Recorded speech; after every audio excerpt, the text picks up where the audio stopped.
Okay, it says I'm live.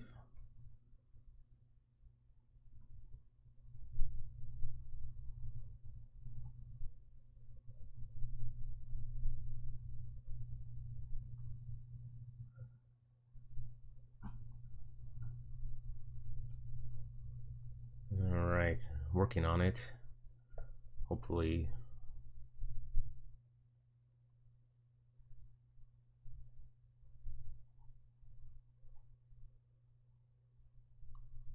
Do you see me now? Hey, I don't know what was going on. All my settings are the same as they always have been. YouTube just said live streaming wasn't available. I don't know, maybe it was a connection problem. Hey, everybody. Sorry for the rocky start there. Yeah, so let's see. We got Lester, we got Patrick. Hey, Patrick, good to see you here. Eric, Lama, hey. And Atley, good to see you again. And Sergen Dirt from Uzbekistan, glad you could join us. All right, cool. So anyway, well, let's get started. It's the day after 4th of July here in the U.S. Yesterday was a pretty big holiday. Let me just say, what is up with fireworks, honestly? I was at a small family gathering yesterday. We were trying to do social distancing and all that up in Los Angeles. And we were up on a high elevation, and starting around 7 o'clock, everyone was launching fireworks from their homes. And it was like constant bombardment for 3-4 hours. It never let up. It got to the point where we couldn't even hear individual explosions anymore because there were so many explosions. All along the horizon was fireworks as far as the eye could see. I just don't understand what's so cool about them. I mean, after the age of 8 or 9, it fails to, like, I don't know, wow me anymore.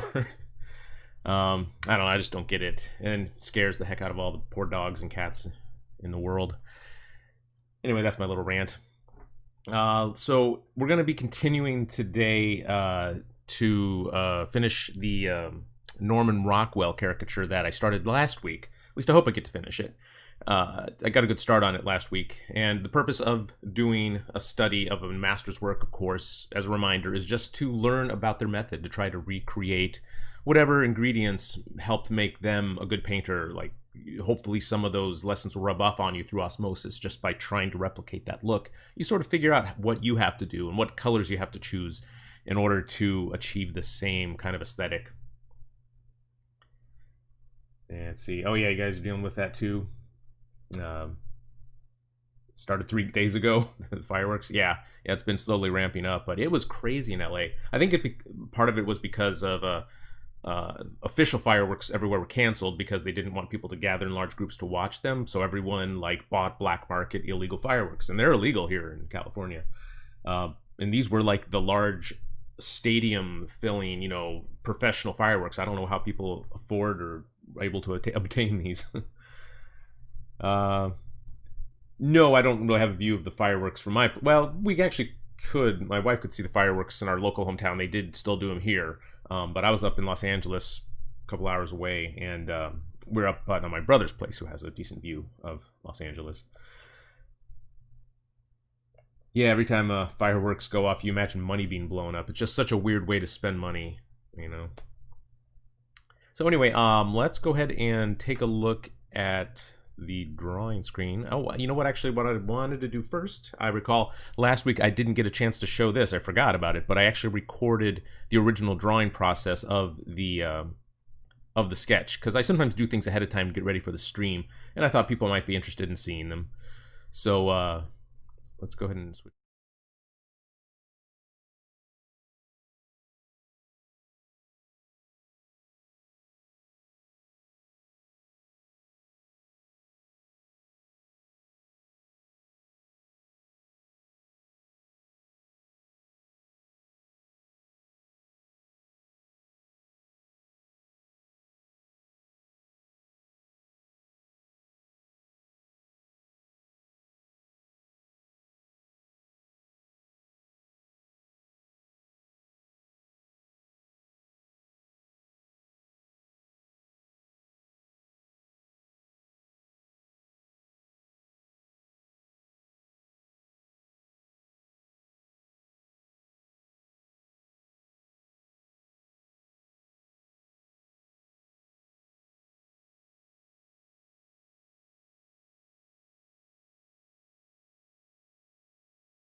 Okay, so yeah, that brings us to the study where we left off last week. There we go.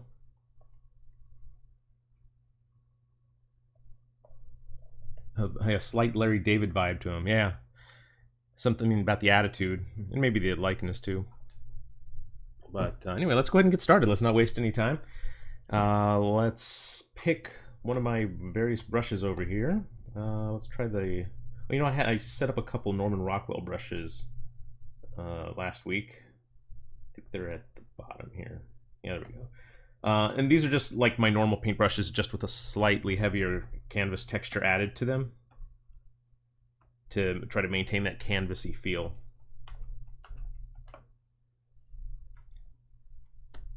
And let's zoom in just a little.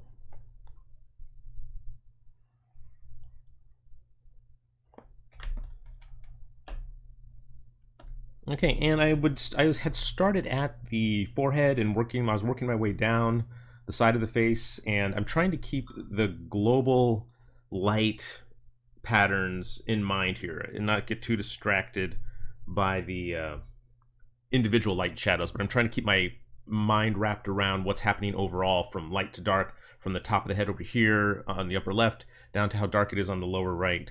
So even the lights in the light on the lower part of the face are not going to be anywhere near as bright as what's over on the upper left. I just want to make sure I keep control of that and not go too light where I shouldn't be. And I'm just on the top layer here. I created there's a line art layer, there is a underpainting layer, and the opaque layer. And I'm going to spend the entire time just on the opaque layer here, just so you know. I don't like to do any sort of layer blending modes or tricky stuff when I'm doing a study like this, where I'm trying to recreate the look of a real oil painting. Because those effects just end up kind of ruining the effect of the natural media illusion.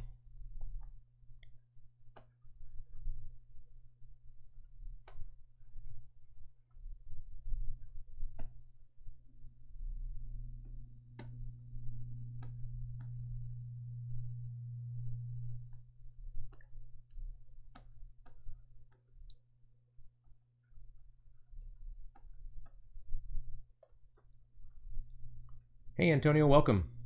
No worry about being late. I had a bit of a late start myself here. There's some technical problems, but I blame YouTube, not me.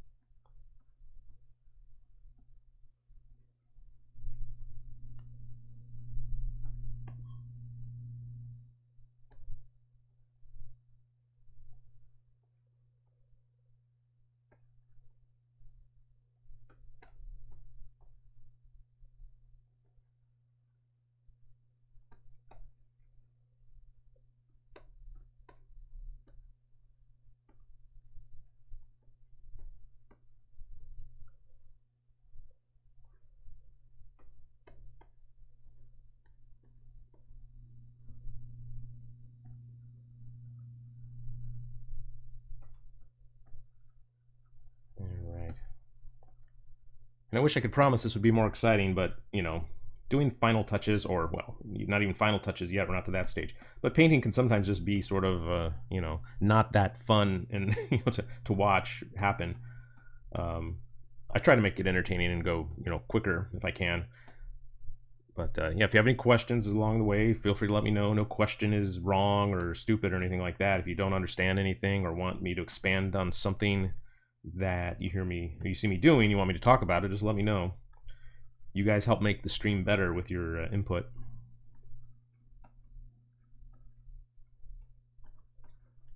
So I'm doing some cools around the eyes here, just because it's I mean, I see it in the reference photo, and people tend to have cooler colors around the eyes, little purples and blues.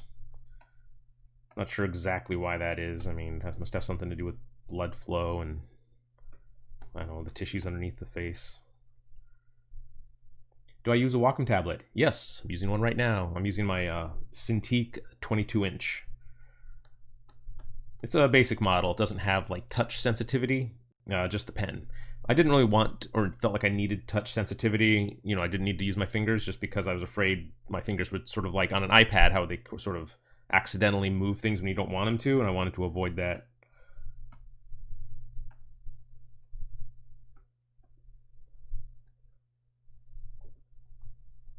Jim says, do the canvas texture brushes keep an even weave, or does the canvas texture start anew with each stroke? I think that is a setting that you can change. You can make it so that the canvas recenters each time you put the brush down, or it's sort of in a static location within the canvas window. And I'm not sure actually the difference, because I use fairly high resolution texture files, so I almost never notice like the gap. But I think actually, you know what it is? I think the way it's set right now, the brush textures do sort of stay static in the painting. Because if you remember last week, there was a seam of running down the face where the two canvas textures met, where they had sort of, I don't know what the word is, but where the tiling was happening with the texture. And I just needed to, the only way to fix that, according to the way that I have this brush set up, is to change the size of the brush texture in the brush settings, and so that moves that tiled edge somewhere else. But I probably should turn it on so that every time I put the brush down anew, it recenters the texture. At least I think you can do that. Let's see here. In the brush settings,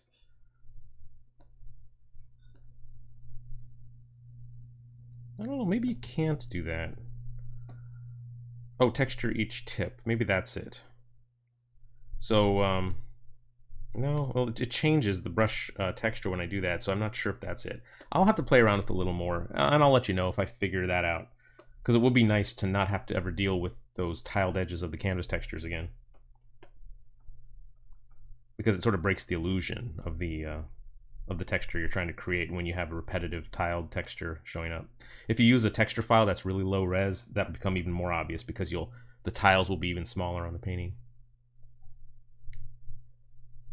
And G asks, is your pressure sensitivity on opacity, flow, and size? Yeah, you can see my settings right up here. Well, I mean, it has actually the overall settings, but if you open the brush settings, which I just closed, I think for some reason. Yeah, there it is. Yes, I have opacity jitter turned on, which is underneath the transfer tab. Size is under shape dynamics, and minimum diameter set to about 72%. So the brush will never get smaller than 72% of its maximum size, and that's really critical. That's probably one of the most critical settings for a digital paintbrush if you want it to be for painting, not for inking. Because you don't want a brush that'll go down to a small size when you're trying to paint in a large area. It is good for outlining and inking, like I said, but not for painting large shapes. So you want to keep the pen minimum diameter. You can actually turn size jitter off, but I like to keep it on just a little bit to get a little bit of brush expression in there for the size.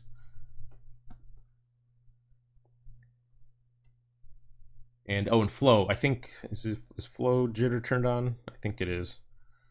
Where would that be under? Brush flow. Actually, I don't think that's an adjustable setting, the flow. At least it's not according to how much pressure I'm using. I can just set the flow permanently to up here to what I want it to be, like 90. Right now it's at 90%. And I often like a lower flow setting, but it depends on the brush. If there's a lot of other factors affecting the brush's flow, like the brush dynamics, dual brush settings, texture. If you have a really heavy brush texture, that's going to automatically start restricting some of the flow. So you don't need to manually set the flow too low, I've discovered, if you have a lot of heavy textures. But if you don't have any texture on your brush, if it's just a pure untextured brush, you might want to set the flow a little lower so that you have a little more control over of how much comes out, and it doesn't just overwhelm the canvas with paint.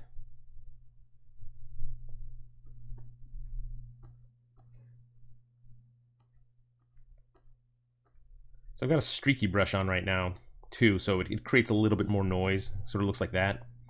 And then just to help me get that natural brush feeling, make it look less digital.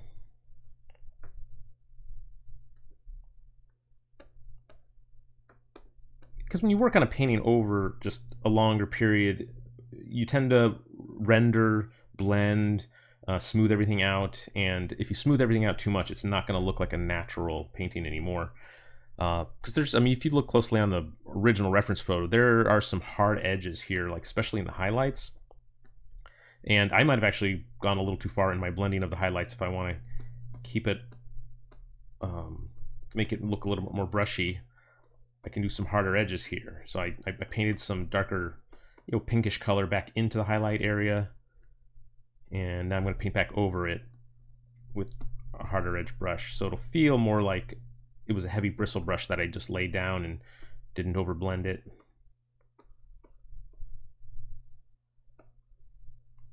And of course it's there's a lot of brush texture too, so it feels like the brush is dragging across the canvas grain in a sort of a dry brushy look. And that can make it look really, really fun. Do I like texture brushes in the soft edges? Yeah, I do a lot. If I try to stay away from anything resembling an airbrush. That soft cloud-like look. It just, to me, that just kills a painting. And it just makes it so uninteresting for anyone to look at it, I think, if it's too soft. Because the painting should stand up from a distance. It should still be interesting when you look at it when it's really small or from a distance. And by the way to do that is to keep more interesting brushwork, harder edges, textured edges, streaky edges. Just basically a lot of broken edge work. And the eye will do what it needs to do to blend those. You don't need to blend and do everything for the viewer. Let the viewer's mind do some of the work. Because it becomes more of a participatory process than the viewer becomes part of the art experience if they have to reconstruct some of what they're seeing. If you do everything for them, there's just nothing for them to participate in, and they'll just move along because the viewing of the artwork will be a lot more of a passive experience.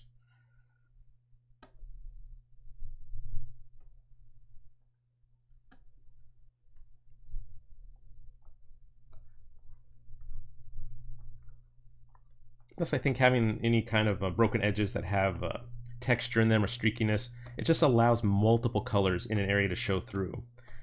And it just helps you do work. It helps you get the job done more efficiently because you don't have to put every single color down intentionally. It's like happy accidents form when you are painting with good judgment and allowing the medium to just do what it wants to do when you set up the brushes correctly. Yeah, my sketch layer is underneath right now. I could, if I get rid of it, it will, it gets rid of a lot of the lines. So yeah, a lot of the work right now is being done by the edges, or by the lines, but the more that I paint, the less you'll be able to see the lines. Like you can tell the layers above, the layers around the forehead, the hair, the hat, all those you don't really see the lines anymore. It's just you see the lines down here at the bottom where the underpainting is still showing through. I don't paint on that layer anymore. I'm just trying to obscure it and get rid of it.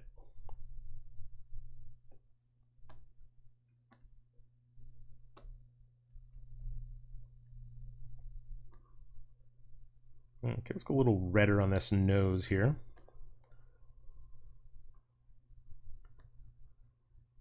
I love the complexion of the models in Rockwell's paintings. They're just very down to earth. Maybe he's having a little bit of fun with the complexion, making them redder than they really are. But having that red rosy nose and cheeks puts a little more life into the painting, into the subject, because people aren't really this colorful usually. Maybe the guy was, I don't know, maybe he had a lot of sun damage, but yeah, it just makes it feel a little more real. It's a good opportunity to insert color into the painting that might not have been there. And I'm not a fan of lots of color everywhere. I mean, these colors are all very muted as far as colors go. I'm not picking anything from over on the far right side of the color spectrum here. It's just that's too bright. But because the colors are so reserved and muted in other places, you don't really need a lot of color for the color to really pop.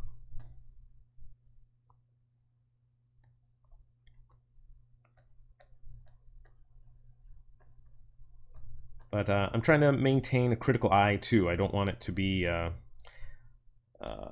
it gets too orange, I need to be aware of that. So I'll maybe cool it down, go with more of a pinkish red rather than an orangish red. And maybe I'll leave some of the warm reds show through right next to the cool reds. And there'll be a nice transition from warm to cool. And that is kind of what's happening on the front of the nose here. It looks like there's a sort of a warm light hitting the subject. So everything on the left is warmer, including the front plane of the nose is in warm light. And then it gets cooler as it moves away from the light because the fill color in the room is probably cooler. So there's more purples on the side of his nose.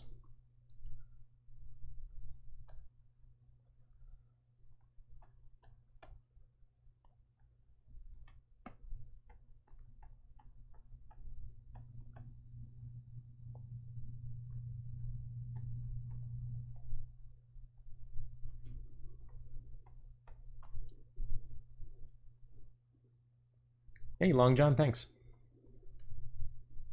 Surgeon Dirt says, Mr. Jones, as you taught, I'm very strict with using tools and features in digital painting. Do you think using a selection tool to move some parts of a drawing is cheating? No, not at all. When you're working on the drawing, do whatever you need to get a good drawing. You might have, I don't know if you saw it, if you replay when I did the time lapse of this sketch, I actually used the lasso selection tool to move his eye a little bit after I had already drawn it. Just because I was being lazy and didn't want to redraw the whole eye. I liked the eye, I just didn't like where it was at, so I moved it. You can't overdo it. If you do a lot of lasso moving, you do need to still do redrawing with the pencil to help blend those areas back together. But no, I don't think that's cheating. It's not like selecting colors directly from the reference photo. Because then you're not learning anything really. I mean, you're learning very little. You're not really learning how to judge colors accurately. And you're going to get a painting that looks photographic, but not in a good way. So yeah, there are ways of, digital tools that you can use that might seem like cheating, but they're not, because they're not cheating you out of learning something. Because you're making the decision about where to, move that eye with the lasso tool. You're not, relying on something to tell you how to move it or how to redraw it. You're just using your judgment, and you're just using an effective way to go about it.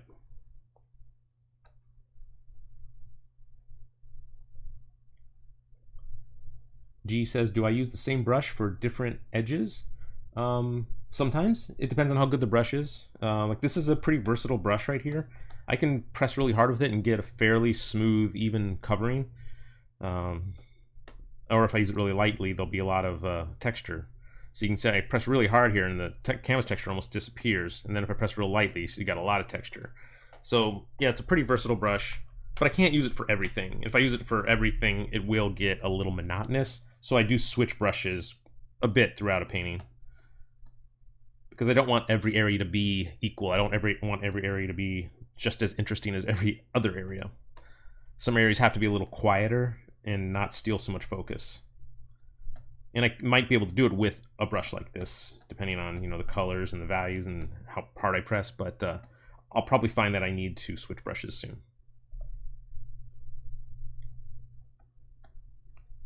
I'm also thinking about the direction of the brush stroke too. Like certain areas I want to go diagonal, some places I want to go down the long length of the form, some areas I want to go across the short length of the form.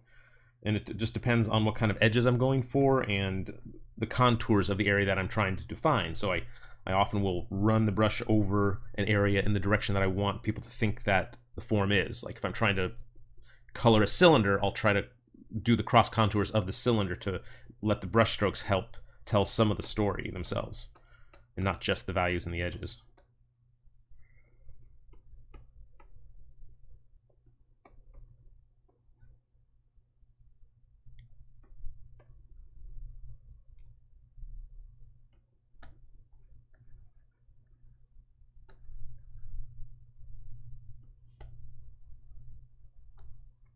Well, the more I paint his eyes, the more I realize how well Rockwell did at making him look tired and beaten down, because those bags are actually pretty dark and blue, just like maybe he's been up for hours, doesn't get a lot of sleep, looks really run down, sad.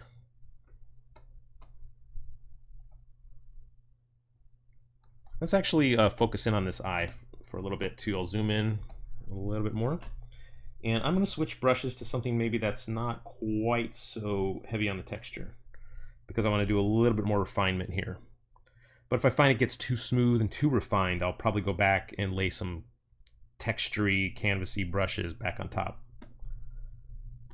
So this is a brush that still has some texture. As you'll see, I'll do a little, little test over here.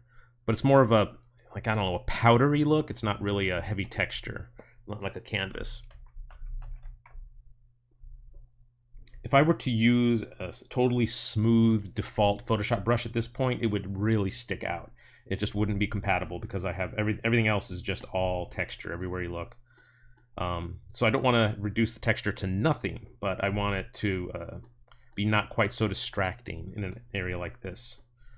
So just some minor texture here.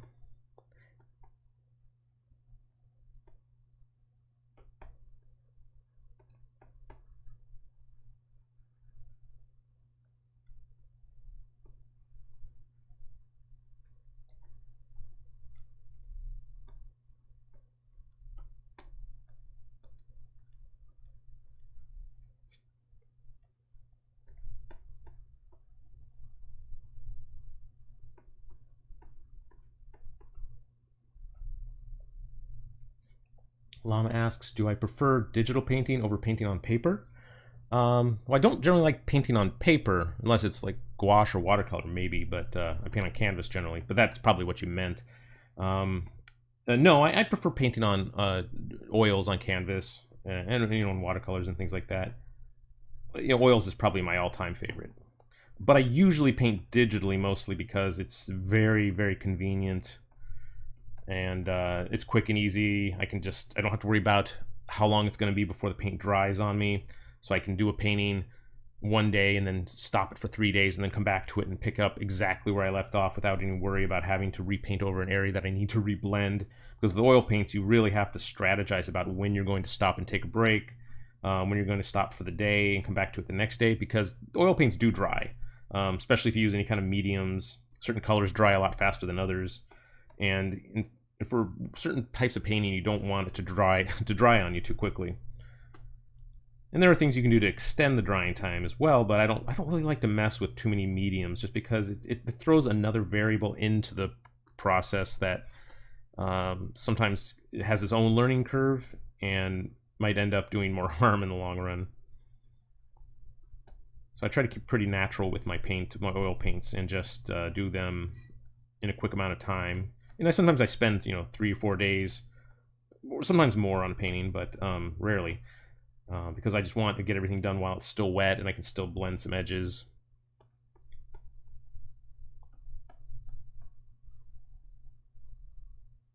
Hello, Shiny. It's a freezing, rainy morning. Yeah, I guess it's winter for you there in New Zealand, huh? I always tend to forget about that.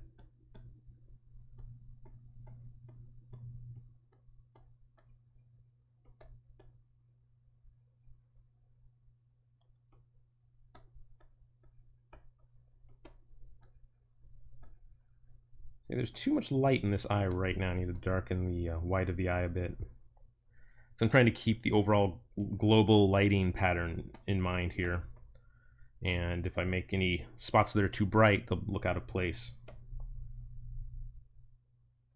I'm going to select colors and values that I already have set up around that area. So like this highlight that's on the lower lid, I just grab that from the cheek here, the cheek that's receiving some light value.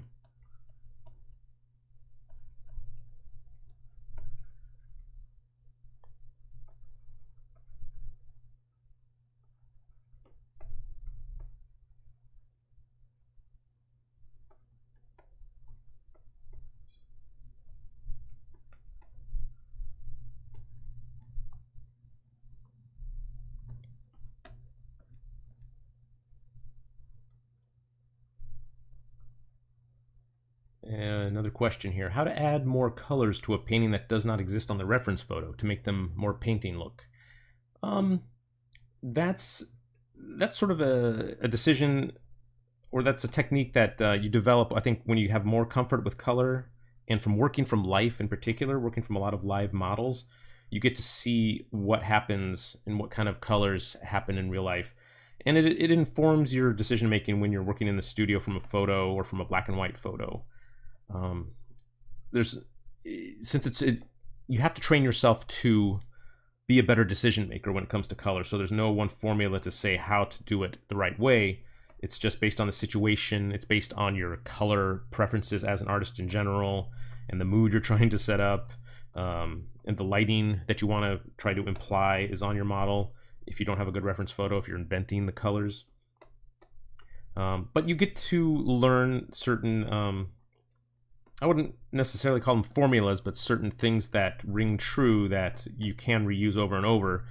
And I mentioned it real briefly last week, but a figure, the human face, it's the Caucasian face, the European face, tends to be more yellow in the upper portion, red in the middle, and blue at the bottom.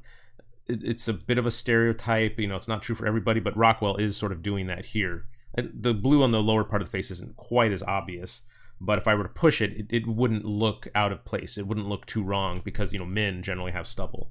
And even on women, you can do cooler colors in the lower part of the face because it's with an overhead lighting situation, you're going to get less light down below, and there's going to be more reflected light off of the ground, off of the person's shirt that they're wearing. And so you might see more greens and blues on the lower part of the face for a female, of a European Caucasian skin type. So yeah, you learn what works and what doesn't and what you can get away with.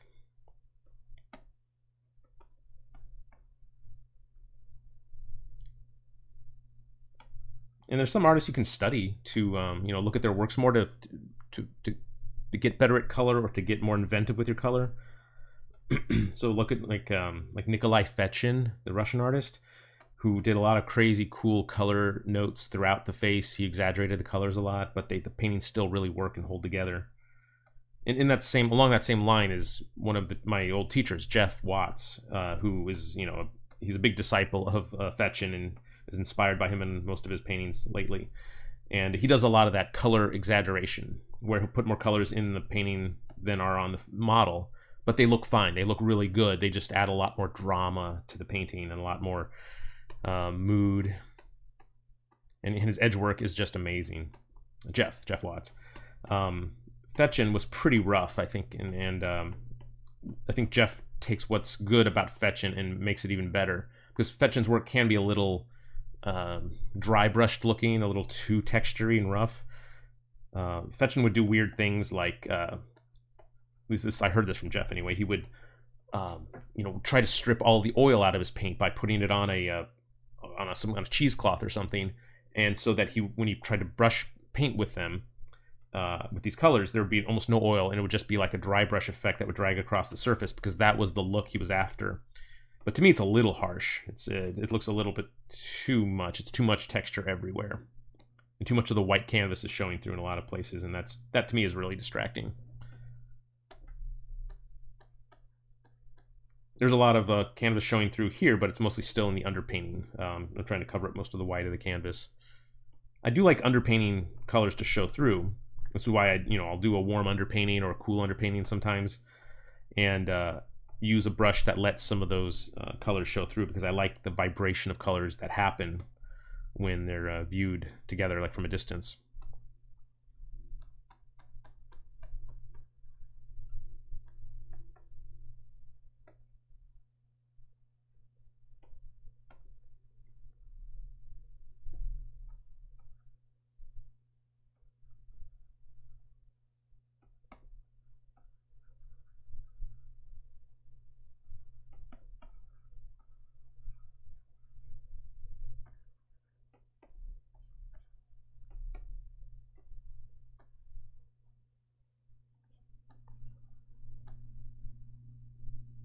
Yeah, it is interesting to see all of Rockwell's decisions here. And when you really analyze, let me zoom in on his painting a little bit more.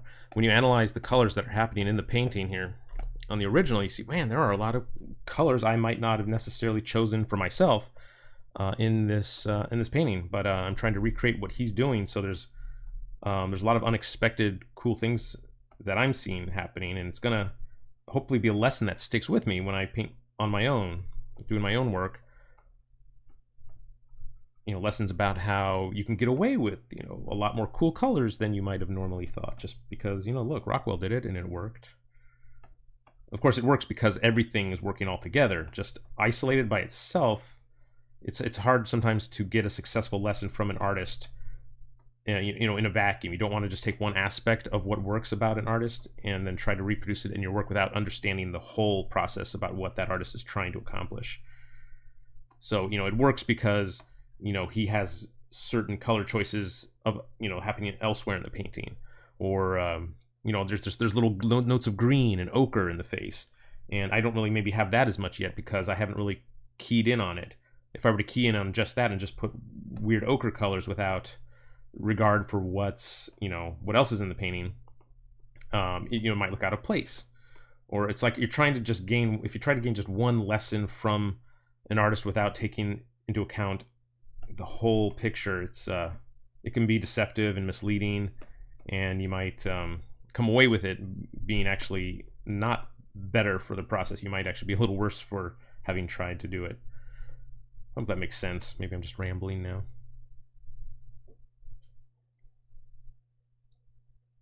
Hey, BR. See, I think the guy should have pale skin because of his job, but the warm palette chosen for his face is the difference between a melancholy, nostalgic mood and depression. Yeah, okay. You know, I think there were painters that maybe did a better job than Rockwell at using mood to establish color.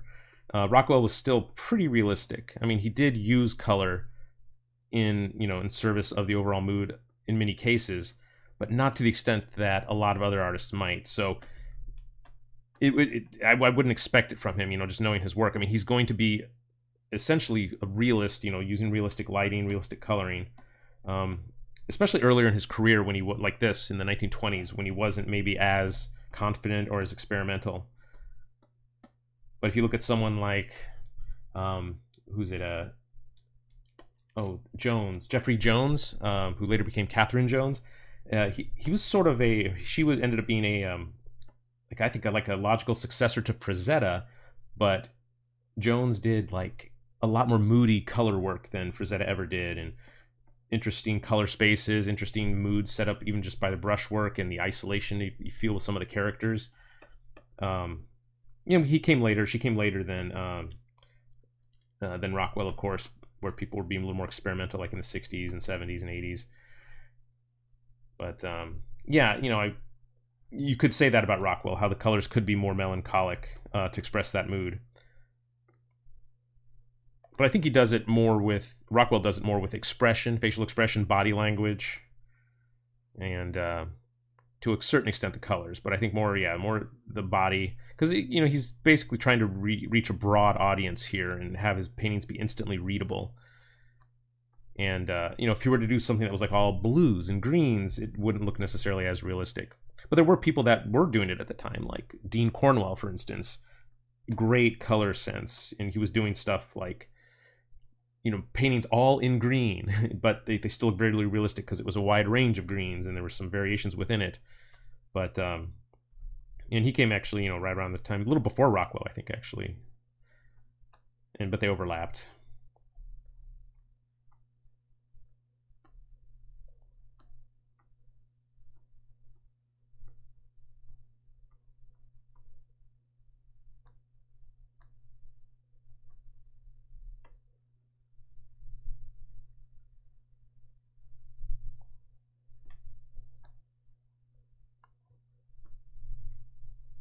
All right, still not quite happy with this eye. This needs a bit of work still.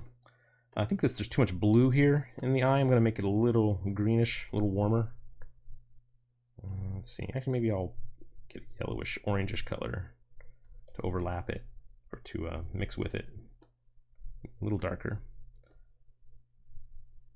Because the eyes are blue, but they're a very warm blue, and if it's too cool, it's going to break the color harmonies going on. Lama asks, do I ever do portraits without reference? Not if I'm trying to do a serious portrait, no. I mean, there's some benefit to doing, you know, invented heads, you know, just to practice your skills, but it's not going to be, I mean, there's no real reason to do it other than just, you know, to practice maybe doing head construction on an idealized version of a head. But if it's a portrait, like you're trying to get a likeness of somebody as part of a job, or it's an assignment you're setting out for yourself, you need photo reference. Save it so we won't lose it. Its computer will crash like last week. Yeah. Thank you for a reminder. Photoshop actually is pretty good about saving or recovering the file. Whenever it crashes, I almost always seem to get it back. The only time I lost a painting completely when my computer crashed was because I was saving it while it crashed. Because I was saving it while it crashed, it corrupted the file and I was not able to reopen that.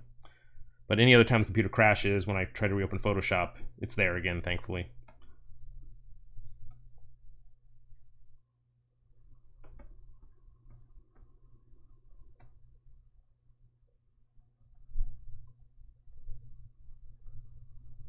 CocoVid says, pretty cool since Norman Rockwell's style is rooted in realism, but he also exaggerated expressions, which I believe is perfect for caricatures.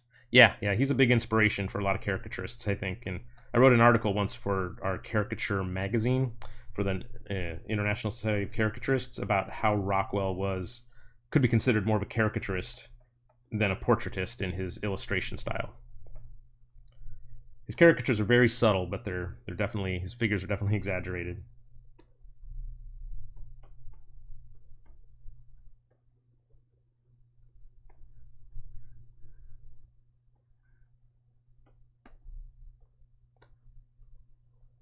Yeah, let's switch over to a different brush here.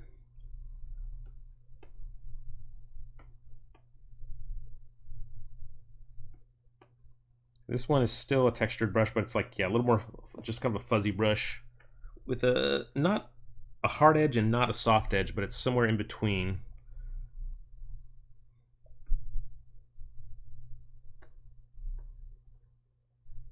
Yeah, it's as I paint with it, it is reading as more of a smooth brush. It doesn't actually, at this size anyway, you don't really see a lot of a texture. So I probably won't use it too much here because I don't want to destroy all this cool texture around the eye. But I'll use it for a little bit and see how it works.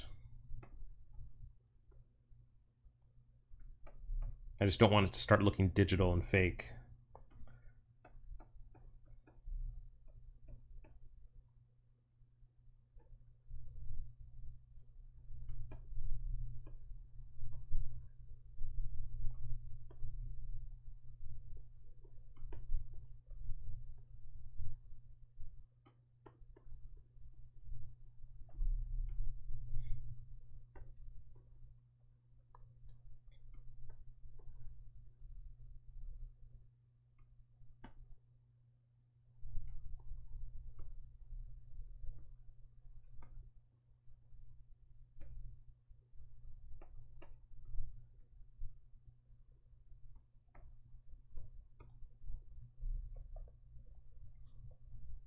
Jim says, when drawing a portrait, I sometimes have trouble working out what is in the light, and what is in the shadow.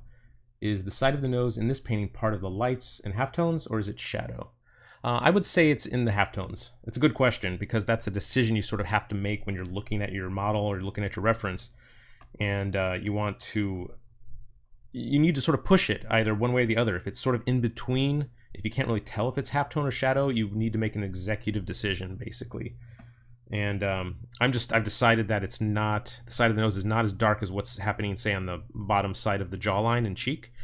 Nowhere near that actually. So I'm definitely going to push it in with the halftones. So it is receiving light. It's receiving direct light. It's just not as strong a light. And you can see it more on the nose. Maybe that's a better place to point it out. There's definitely shadow on the bottom of the nose, and it is quite a striking difference from the side of the nose. So yeah, that's I wouldn't push it darker. I might, if I see it going too dark, I'll try to maybe get it a little lighter. But that's a good thing for a painter to be aware of, or even, if you're just drawing, sketching, and trying to do a realistic rendering of any kind, really, whatever medium, you have to decide what's shadow and what's just a dark halftone. Pocket Broken says, is it true you only need around 7 values to paint any portrait? Some people say you just need 3 or 4. A light, a dark, and maybe a couple transition tones. And it's a good challenge to set for yourself, to paint a portrait or anything in as few values as possible. I would say 7 is actually that's luxurious to have 7 values to work within. Because we would do exercises at our school at the atelier where they told us, okay, let's just do a 2-value portrait. Okay, now let's add a 3rd value. And at 3 values, you can get a fairly realistic look. And if you just, if you cheat a little and blend the edges between some of those values, you really, really get a nice full range of values there. But yeah, 7 is plenty to do any subject.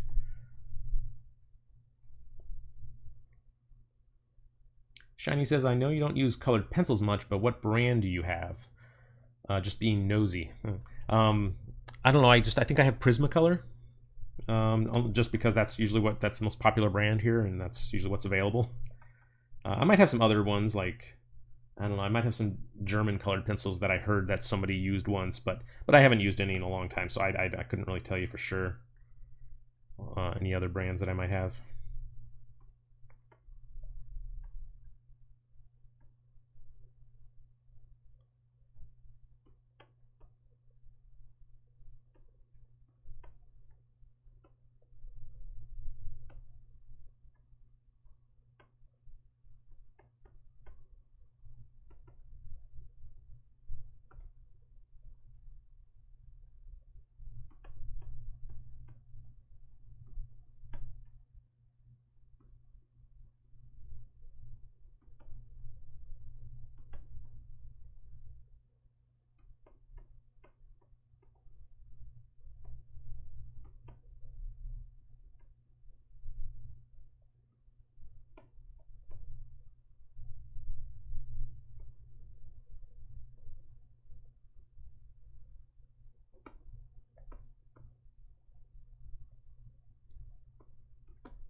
Shiny says, curious if I've tried any super duper brands like Luminance, and have you ever tried using pencils on watercolor paper? Never heard of Luminance, and yeah, I probably have tried colored pencils on various papers. But yeah, I'm more of a painter. I just like wet mediums. I just like the adventure of oils. To me, I think colored pencils just, they take a little bit more patience than I'm willing to sit around for and work with them. But if it suits your temperament, yeah, by all means, go with colored pencils. But yeah, it's not my thing.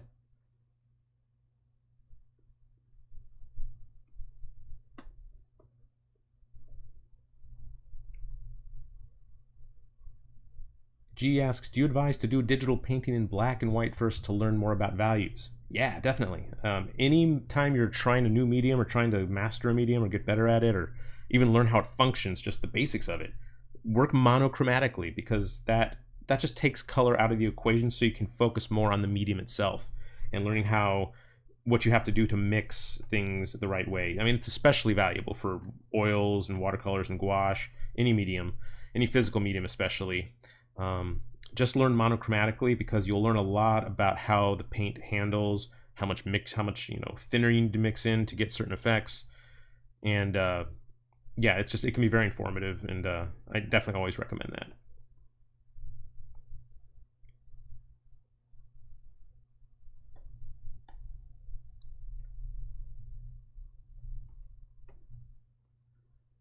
I'm looking at the highlight in the eye, and it seems sort of bluish, and it's not quite as bright as you might think it is. It's not even I don't think the highlight in the eye is even as bright as the brightest whites on the face.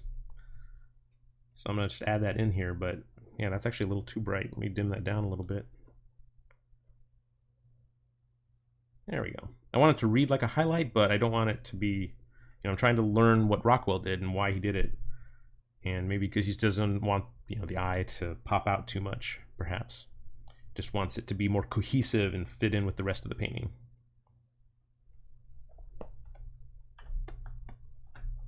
Yeah, the eye's looking a little, it's pretty spotty right now. I really need to, I don't know, work on these edges and the transitions between shapes a little more.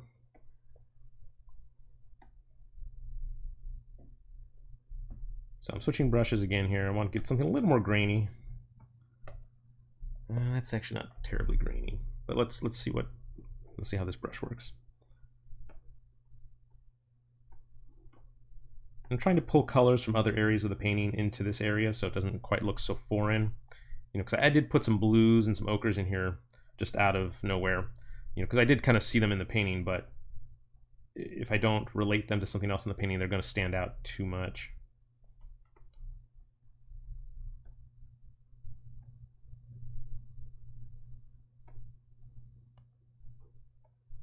So I think it actually needs to be simplified a little bit. There might be a little bit too much going on around the eye here. Every now and then you just need to sort of like scrub out an area or just simplify it. Yeah, you know, when you're working with oils, that might mean you just, you know, take your thumb or a clean brush, just swipe out your work, where it erases a lot of what you've done, but not to the point where you can't see anything at all. It leaves a little bit left behind, like a ghost of what you were painting. But then you can repaint that area a little bit more simply and effectively. Because it's always good to say what you want with as few brush strokes as possible and without as much fuss as possible. You don't need things to just always be super painterly and brushy everywhere and textury, because it can be really distracting.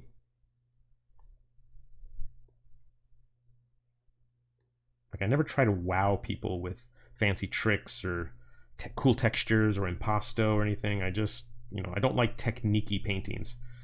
Like, you go into some galleries and it's like you see a painting that's done entirely with a palette knife, and it's impressive and it's weird and it's really striking, but then you start looking at the artist's other work and it's like all the same thing. It's like one note. It's like a singer singing with one note the entire song. That's, to me, not very interesting.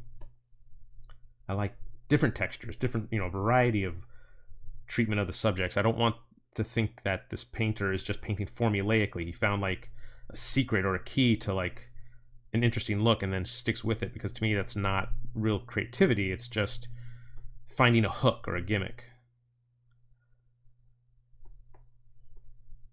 I mean, that works for some people. Some people really can make a whole career out of painting in a very gimmicky way because it sells.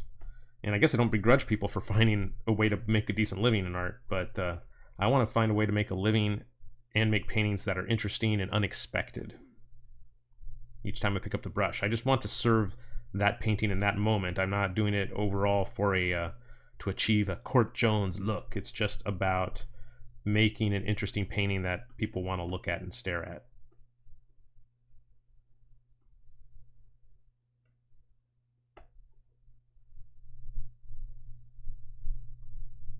Luis says, do I speak Spanish? Hablo un poquito de español. No, I get into trouble whenever I try to speak a foreign language that, you know, I learned Spanish for like 4 years in like high school, but it didn't really stick with me. So if I do, I can say a little bit, but if someone really tries to speak to me in Spanish, I'll get lost and I won't understand. And I'll be like, oh, why did I try to say anything? And the same thing with French. Je parle français un petit peu.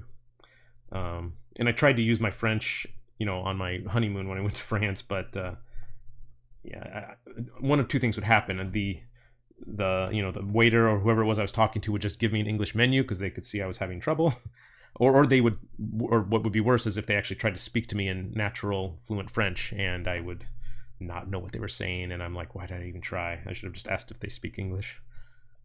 But I like trying. I do like trying when I'm in a foreign country to speak the language. Ah, gracias, Antonio. I mean, I live in Southern California, and Spanish is the #1 language here besides English that you'll probably run into. So it's good to know it. And I could say basic phrases, but ¿Quieres una caricatura? You know, I would talk to people, you know, at the theme park like that sometimes. And only if, you know, they were just speaking Spanish as they approached, you know, the booth.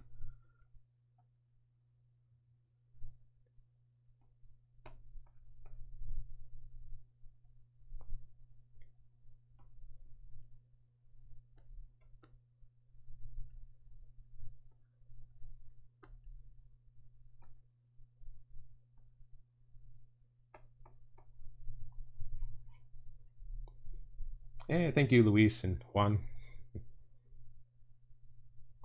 FF says, yo si hablo español de nacimiento. I'm not sure what nacimiento means. Oh, from birth? Yeah, you speak Spanish from birth? See, I can usually figure it out if the words are simple enough. Like, I can read Spanish better than I can understand people speaking it to me.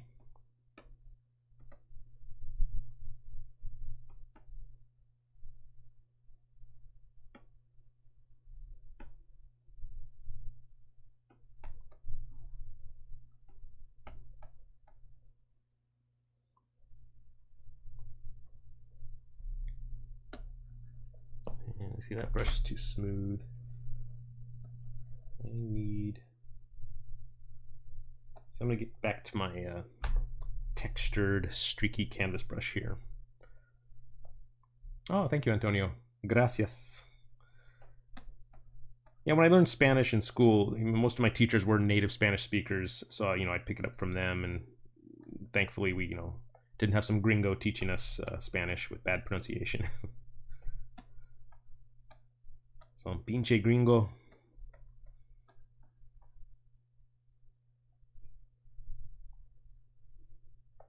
Shiny says, yeah, I get sick of one style of artists too. Of course, a style will emerge, but I like when artists fight against their latest look. Yeah, I never try for a style in a painting. In my own work, I just let it just develops. It just is what it is. It's just based on my influences. It's based on my teachers. It's based on the materials I'm working with. In this case, I am actually going for Rockwell's style, but that's not normal. This is not normally how I work. It's close to actually how I might paint. Because you can't just mimic an artist's process the entire for hours and hours. You eventually start to fall back on your own process, but trying to mimic or ape another artist's look using brushes and colors and choices that come from within yourself. So there's kind of no escaping your own influences and your own style. It's kind of like trying to write in someone else's handwriting. You can maybe pull it off and forge a letter, but every day could you do that? No, you end up just reverting to your own native, natural writing style.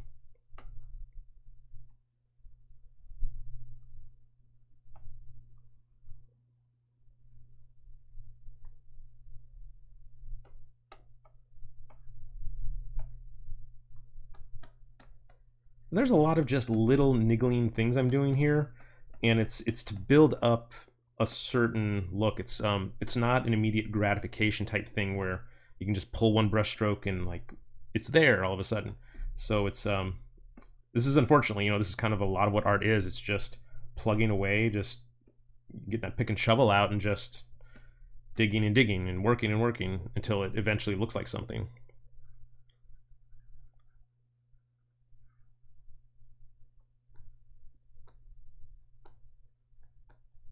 Because I'm going over areas a lot, but it's just because I'm trying to layer and get that subtlety that's there, that all those overlapping colors and color hints, they come from like lots of trial and error and painting over an area and rethinking what you were doing. And yeah, it's really hard to just right out of the gate get the exact look you were going for in a painting. It's a build-up process. At least this style of working is.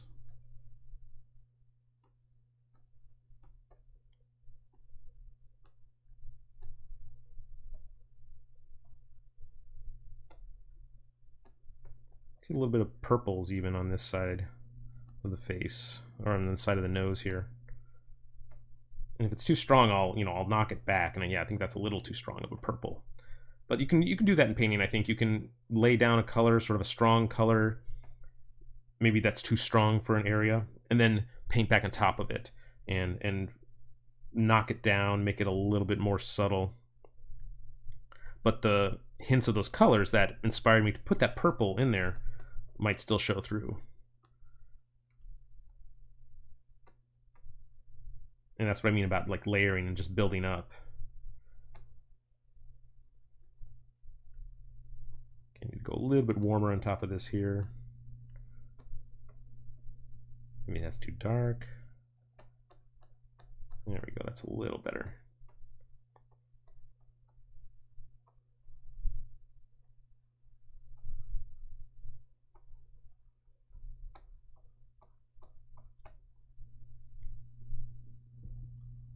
Louis says, to comment here, I have to use the translator. Oh, well. Yeah, thank you for going to such efforts to participate when it's not your native language.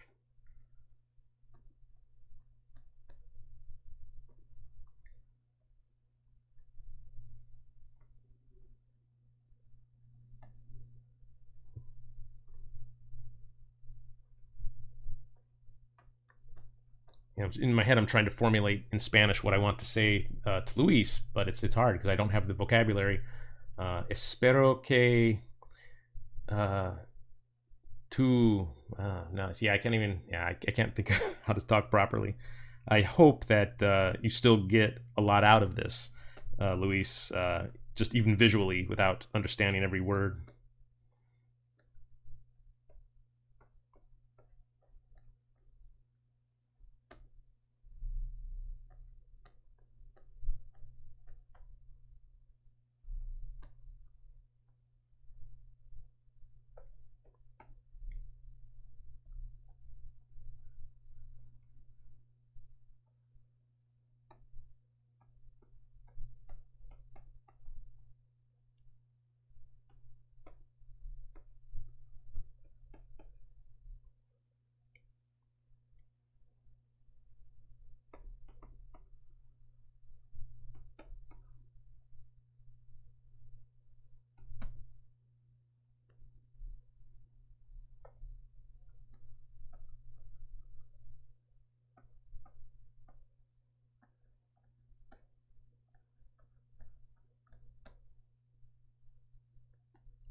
Well, I was thinking I might get close to a finish on this today, but man, I was wrong.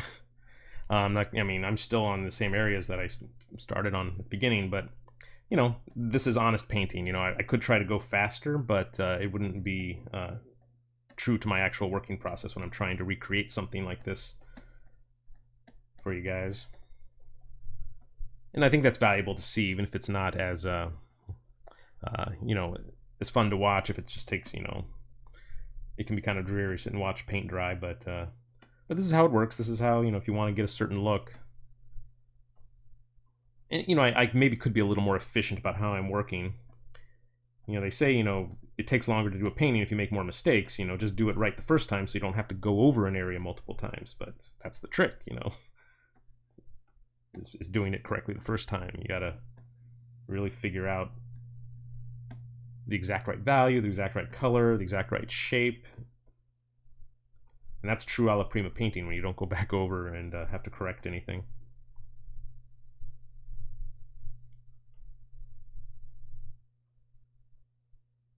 Let's see, G says, do I have another screen where your painting is smaller to see all of it? No, not right now. I do like to have that out sometimes, but just technically I like to have my live streaming stuff on my one monitor up here and then my painting stuff down here. So if I put my additional reference up there, I don't, I wouldn't be able to see like your comments and things like that. So, but normally if I'm working on an area like this, I don't necessarily need to see the whole painting, but I do like to stand back from it every now and then and see everything all together. But the head that I'm painting, I'm not painting the entire body anyway. I'm not painting the entire illustration. I'm just kind of focused on his head and shoulders, and I'm not even doing the background. So yeah, I'm just focused on that. So I don't really feel like I need to see the whole thing right now. But if I were doing a study of the entire painting from top to bottom, yeah, I would like to keep the whole painting in view. Maybe have a couple different windows open for that purpose.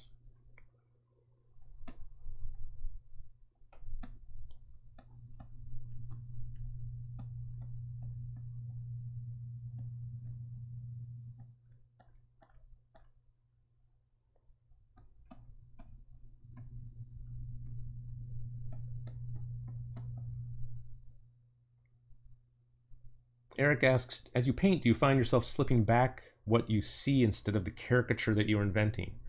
Well, the drawing to me is so firmly established, I don't run the risk, I think, of de-caricaturizing it, if that's what you're asking. So I'm just looking at the tiles of color, the shapes of color over on the left on the reference photo, and retranslating them over here, realizing that I have to stretch them a bit. The shadow shape on the side of the face is going to be a little bit different on mine because it's stretching to conform to this new caricatured head shape. So it's not that big of a problem, but it forces me to like constantly need to focus on my drawing and think about it, so that since I'm not copying it exactly shape for shape, it does run the risk of getting away from me and maybe creating sloppy, unintended shapes where I didn't intend to, for lack of a better word. Um, so yeah, I need to like. It is a bit of a concentration game. I mean, it's nothing I can't handle. It's just you need to stay focused. But I can, talk while I do it. I'm just doing it a little more slowly than I might normally do it because I am talking and reading questions. That's the only difference, really. But I am trying to paint it in a way that I normally would. I'm not trying to be too slick or performance oriented. As I mentioned before, I'm trying to be honest about how I would recreate this painting.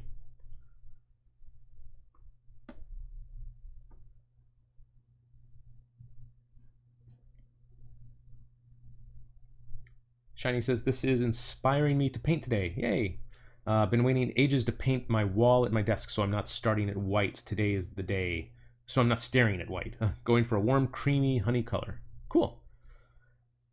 And Antonio asks, hey, Cord, I've got a question. Approximately how long does it take to become a professional artist? I don't know. I'm still working at it.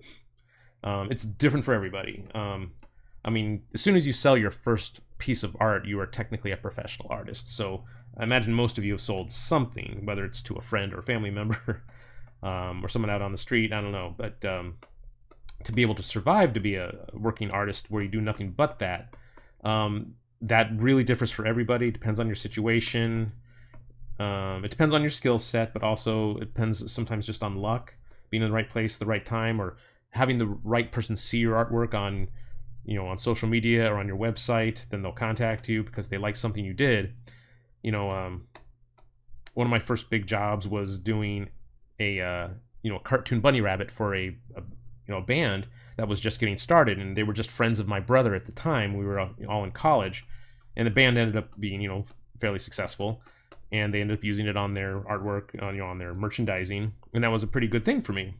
And I did it before. That was probably the first thing I ever did for anybody that I ever got any money for. And down the road, it ended up paying off pretty well. And I mean, that didn't lead to myself being a self-supporting artist or anything. It was still many years before I could do that. After I got out of college, I worked at a theme park, and then I got into learning, traditional painting techniques, and got into illustration. And yeah, so everyone's story is different, I guess, is what I'm trying to say. And you can't predict it, and sometimes you can't control it, but you got to be available when the chances come, and you got to be ready for the chance when it presents itself. So work on your stuff, work on your portfolio, work on your skills. Don't wait. Don't wait for things to happen to you. But when an opportunity comes knocking, you have to be able to deliver on the promise that someone sees in you. So it's like, get your ducks in a row, because you don't want to be unprepared when they come knocking at the door and they want something from you, and maybe you don't deliver as maybe they had hoped, because that could be heartbreaking.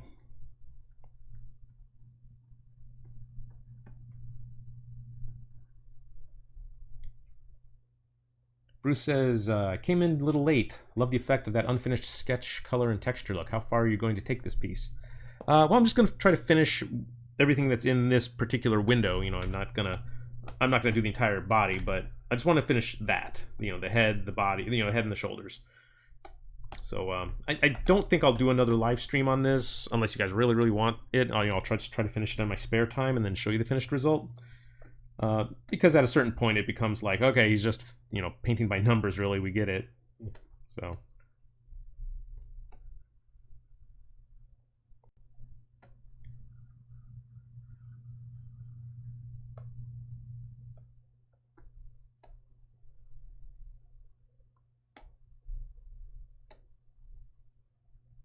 Down in the shadows here, I'm switching to a brush that has a little less texture on it because I want to cover up the white of the canvas in certain areas. I don't want the whites to show through and be distracting. In some areas it's okay, but when it's in the darkest dark areas, it definitely needs to be, you need to get control on that, because I don't see white showing through on the original in that area too much, or at all, really.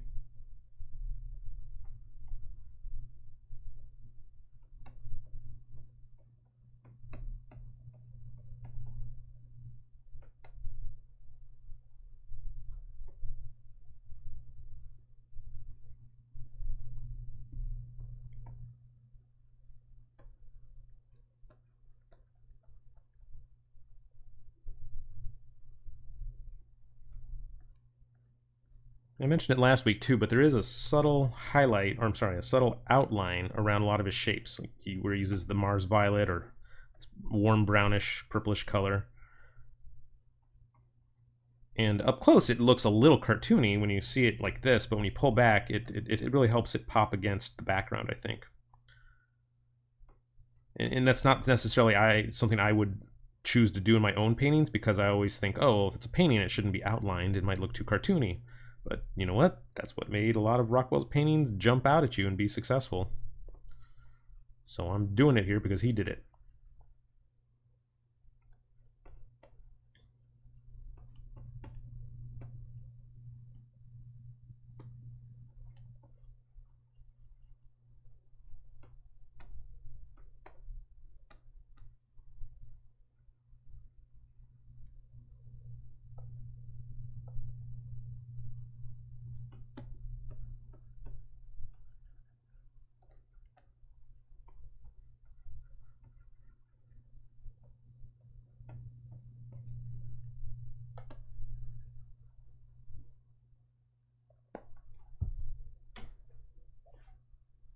Yeah, you're welcome, Antonio.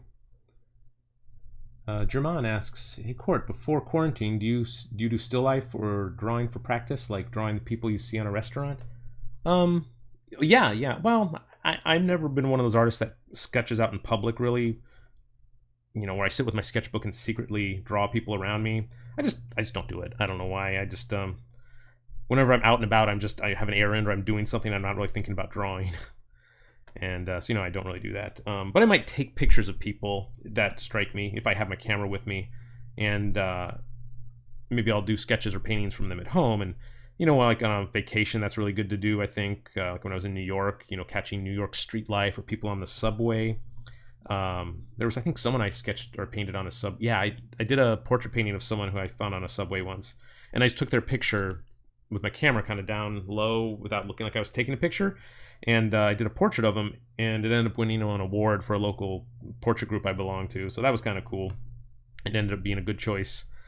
But I mean, to me, I like to have a little more time to sketch people, and I like them to know that I'm sketching them. I feel a little weird. I mean, it is weird to sort of take their picture, against their will, or if they don't know it. But if I paint them, I sometimes might change their likeness a little bit. So if for whatever reason they end up seeing it later in life and realize, I don't want them to realize necessarily that that's them and get embarrassed or sue me or something.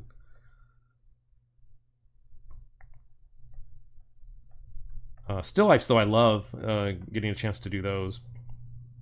They're really easy to do because you can set them up wherever, or even if you find pictures of things out in life. Like if I'll go through sometimes I don't know, I really like going through living history museums where people like pretend it's 1885 or something, and there's a blacksmith and there's people milking the cows or making butter or whatever, and they're dressed up, and then you can go through the houses and there's cool little setups like pitchers and jugs and things on the table and shelves, and I would take pictures of those. So those are sort of like real world still lifes that I might grab a photo of to work from at home. But normally, I just do still lifes of my own. I just try to collect reference objects, buying stuff at antique stores and bringing them home. So I have a collection of stuff here at home that I can always draw upon, just different ceramics and metal teapots and just random things. But I like to have objects to paint that are sort of timeless looking. I don't necessarily paint, a shoe or a camera or things I see around me in my daily life. I like it to be sort of artsy objects that look like they could be from, yesteryear.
Bruce says, great haircut, by the way. Oh, me? Yeah, actually, I cut my hair for the third time during the pandemic. I'm getting a little better at it, I think. I'm letting the top grow. I think it actually suits me better than the really short hairstyle that I had been sporting for years.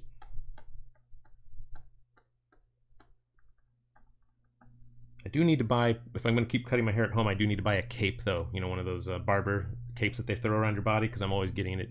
When you cut your hair, it's just a big mess everywhere. It gets on your back and shoulders and neck.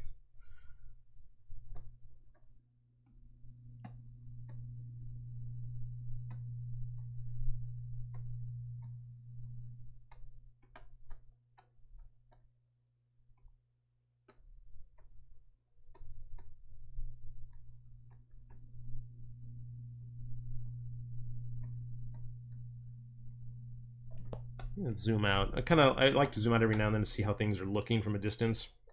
And, you know, if things look spotty or too contrasty, this is when you'll be able to tell. And I can see now, yeah, there's a little bit too much maybe contrast over here on the shadow side of the face.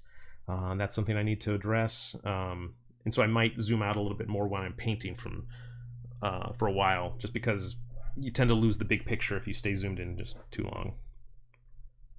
And it'll force me to paint with a larger brush, which I think is also good because it will compel me to be more judicious and economical with the brush strokes I am making.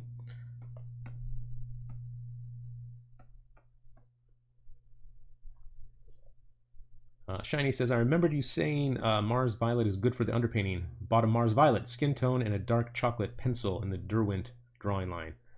You tried it last night. It worked well at first. Color to lay down. It is also a great color to put in detail later over the skin colors. Cool. Yeah, and that's just the Mars Violet is just what I got from reading about Rockwell and his process. That was what he liked to put underneath for his underpainting. And also keep in mind, though, a lot of these colors that famous artists used, you may not be able to get the exact same color, even if it's called the exact same thing. Even different manufacturers today make ultramarine blue that looks vastly different between brands, because, you know, they all have different processes and concentrations of paint. And yeah, it's not always going to be necessarily a sure thing that it's going to be a success. Like painting with the Zorn palette, you know, you might know that he works with what is it, Chinese vermilion, I think maybe was the color that he called it, or that was available to him. And you might be able to get Chinese vermilion here, but it might not be exactly what he was working with. So I think most people who do the Zorn palette, I think, use Cad Red Light, because that's closer to what Chinese vermilion was to Zorn in his day. So, yeah, the color brands and mixing, you know, color tubes is not, I mean, it is a science for the people that make them, but it's not always going to be necessarily as consistent and maybe as you'd like, especially when you switch brands or over time things are going to change and evolve.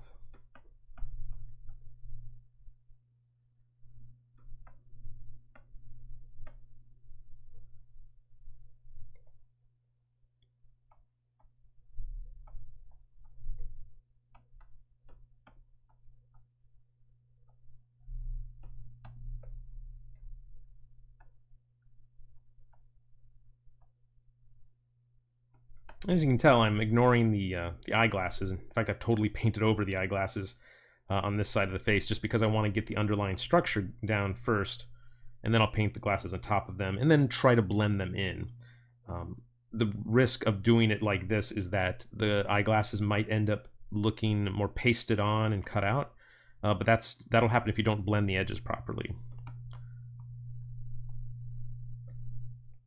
So if I might, you know, I might do a little bit here, because it's digital, so it's not, I don't really need to worry about ruining anything. You know, I can always paint over it without any worry about smudging or smearing colors underneath. Let's say I was going to do the bridge of the nose here and maybe a little bit of the eyeglasses. I might start like so. And then maybe let's see if I can grab some grays from other places in the canvas here. Maybe a slightly cooler gray. There we go.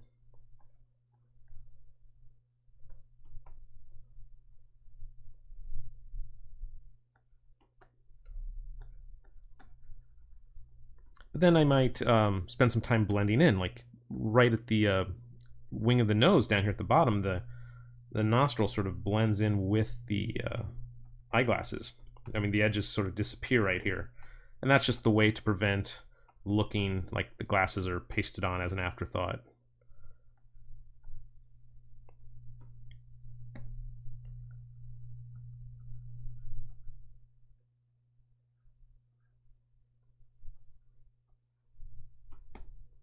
And that doesn't happen everywhere. There's not soft and lost edges, but there is right there, and I think that's going to be critical to the success of these glasses, is making sure they blend in with the nose right where Rockwell did, because that's a really good place to blend it in. Over here where the highlight is on the rim of the glass is not such a good place to try to blend that in, I think, because this is the part that's closer to the viewer, and it's, you know, popping off of his face. You know, it's not next to his face.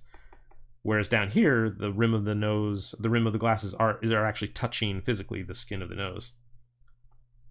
And so that's a good place to blend it.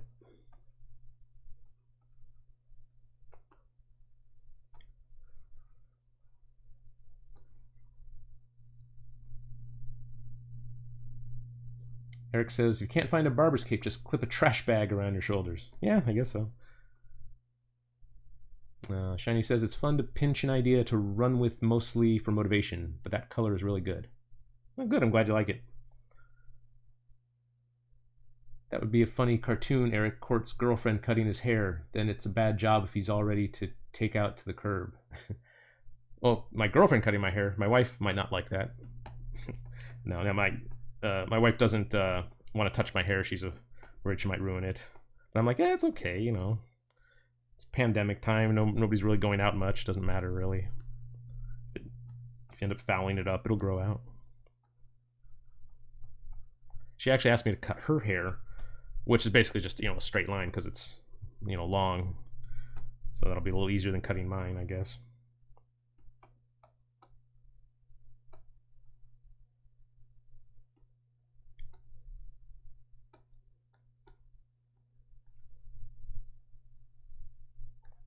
Let's see if I can get, before we stop here, just the rim of the glasses, making them a little more realistic, just popping out here. I want to do the metallic effect. I always like to end on on something that's a little more fun, leaves you with a good impression, and, you know, a reward for sticking around so long while I'm just painting.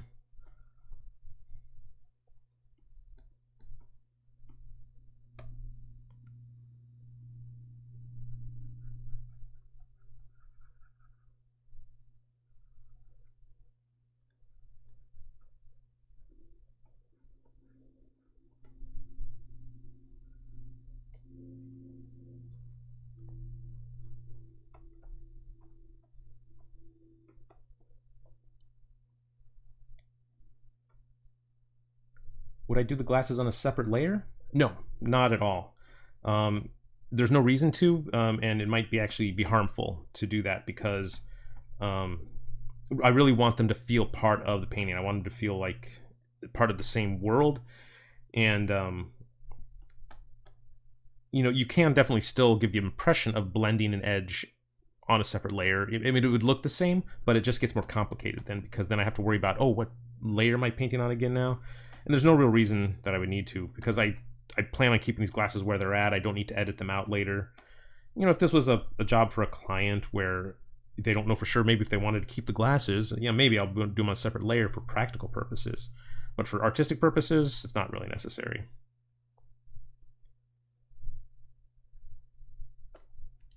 Okay, let's start build up this highlight a little bit more. Let's work up towards that.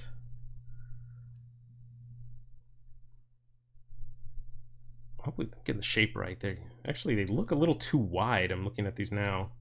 Oh, you know what? That's actually all right, because I'm making the nostril on his face much wider than it is in real life. So I think it actually works okay. But maybe I could.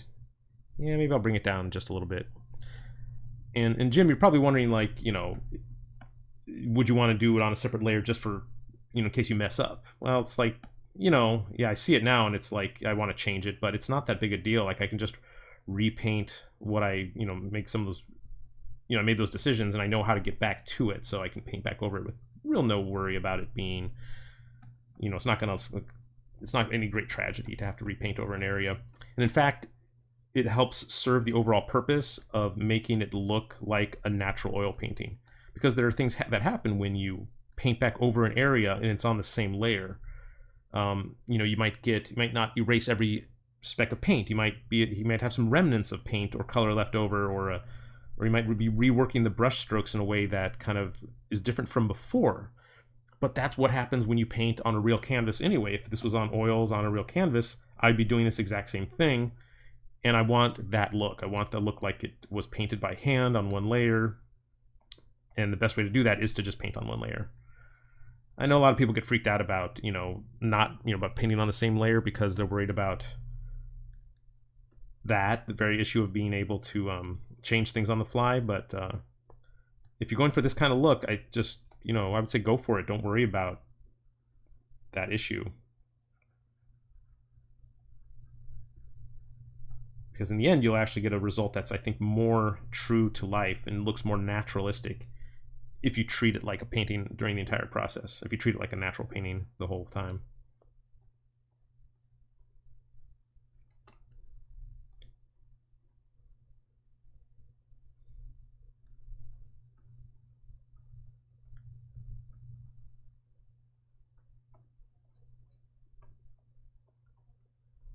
It's all about, it's not about perfection. It's just about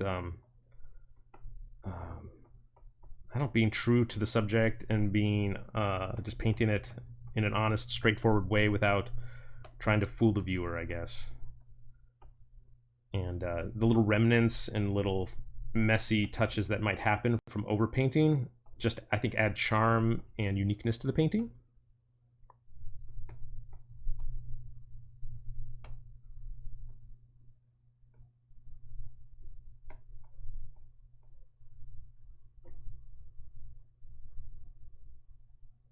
Bruce says, wow, perfect timing. I just took a break from my piece I'm working on, and it turns out it has glasses. Getting a little gold nugget here. Nice.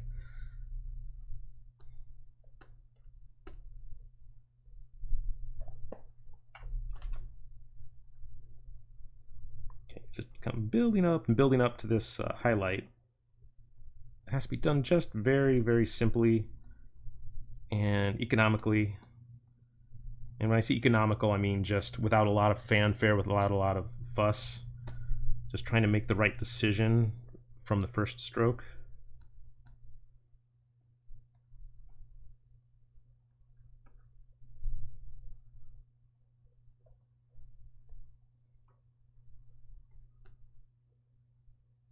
So maybe I'll go just a little bit lighter and a little bit warmer here before I do the final highlight.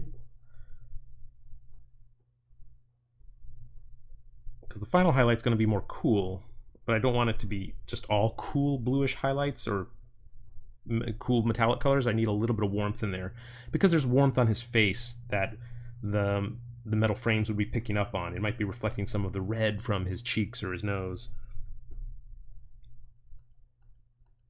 And it's going to be really subtle. Most people probably won't even see it, but maybe unconsciously there will be a realization that, there's a little bit of warmth in the paint here. And you maybe even can't see it yourself, like right now watching it, but I did choose like sort of this dark reddish color from the side of his nose, and I'm putting some of that into the rim of the glasses right now.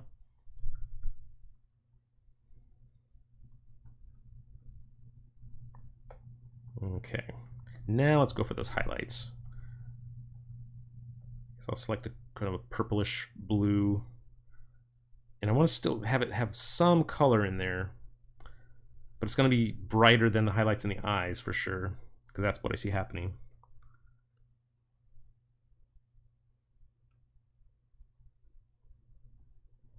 And I've got a brush too that has a bit of canvas texture on it, so it's not going to be a perfect stroke. It's going to drag a little bit and leave some little pop marks behind where the color won't lay down, and that's perfect. That's exactly what I'm looking for.